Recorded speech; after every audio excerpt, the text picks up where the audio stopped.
चाहिँ हजुरहरूको लागि चाहिँ एउटा लाइभ बसेर अर्निङ गर्ने एपको बारेमा चाहिँ भन्ने छु, जुन पोहाला एप जस्तै लाइभ बसेर चाहिँ अर्निङ गर्न सकिन्छ। यो एप डाउनलोड गर्न चाहनुहुन्छ भने चाहिँ मैले दिएको डिस्क्रिप्सन बक्समा लिङ्क राखिदिएको छु, त्यहाँबाट चाहिँ तपाईँहरूले डाउनलोड गर्न सक्नुहुन्छ। यो एप्लिकेसनको नाम चाहिँ टिको एप्लिकेसन एप हो। यो एप्लिकेसनको आइडी क्रिएट गर्नको लागि चाहिँ हजुरहरूले डाउनलोड गरिसकेको एपलाई चाहिँ ओपन गर्नुहोस्। ओपन गरिसकेपछि चाहिँ गुगल वा फेसबुकबाट चाहिँ लगइन गर्ने अप्सन आउँछ, त्यहाँबाट चाहिँ तपाईँहरूले लगइन गर्न सक्नुहुन्छ। तर मेरो पहिला नै लगइन भइसकेको कारणले चाहिँ डाइरेक्ट ओपन भयो। फर्स्ट अप्सनमा चाहिँ लाइभ बस्ने अप्सन दिएको छ।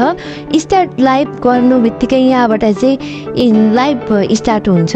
सेकेन्डमा चाहिँ पार्टी दिएको छ, यहाँ चाहिँ पार्टी लाइभ बस्ने अप्सन दिएको छ। यो एसएमएसको अप्सन हो, यहाँबाट चाहिँ एसएमएस गरेको छ कि छैन भनेर हेर्न सकिन्छ। यो लेभल हेर्ने ठाउँ हो। लेभल बढाउनको लागि चाहिँ गेम खेलेर अरूलाई गिफ्टहरू दिएर बढाउन सकिन्छ।